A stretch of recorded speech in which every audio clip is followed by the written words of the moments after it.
তোমাকে না জানিয়ে তোমার এই কালো কুচকুচে চুল আমি সাদা করে দেব, রুখতে পারবে?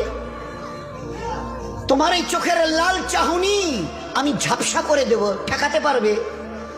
তোমার এই লোহার মতো মজবুত দাঁত 32টা 16 একটা একটা করে ট্রান্সফার করিয়ে দেব, তোমার কাছে কোনো পারমিশন নেব না, ধরে রাখতে পারবে? এইভাবে আস্তিন গোটানো মাসল ফোলানো ধরে রাখতে পারবে তো? এরকম করবে না তো?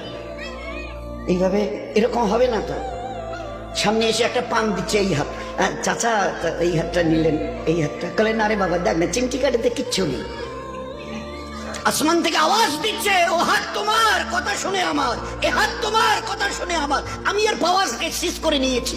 এই দুটো পা যদি হনন হনন করে হেঁটে চলো, খালি একটা পায়ের যদি সামান্য একটু প্যারালাইসিস করে দিই না, তো জীবনভর করে হাঁটতে হবে। বেডরুম থেকে নিয়ে বাথরুম একদম লাগালাগি, অ্যাটাচড, আমরা বলি না অ্যাটাচড। তুই বেডরুম থেকে নেমে বাথরুম কত 4-5 হাত, বেডরুমের দেয়াল আর এটাই হচ্ছে বাথরুমের দেয়াল, মাঝখানে একটা দরজা। এখান থেকে উঠে ওই ঘরের রুমটাতে পারবে? আছে পাওয়ার? কিসের দেমাগ তোমার? কিসের এই অহংকার তোমার? শুনুনি কোনোদিন নবীজির কাছ থেকে অহংকার, তাকাব্বুর এটা আমার চাদর, বড়াই এটা আমার চাদর, আল্লাহ বলছেন। আর আমার চাদর ধরে যে টান দেয় তার ঠিকানা কোথায়? ভাই বলেন না, সবাই কম বেশি জানে।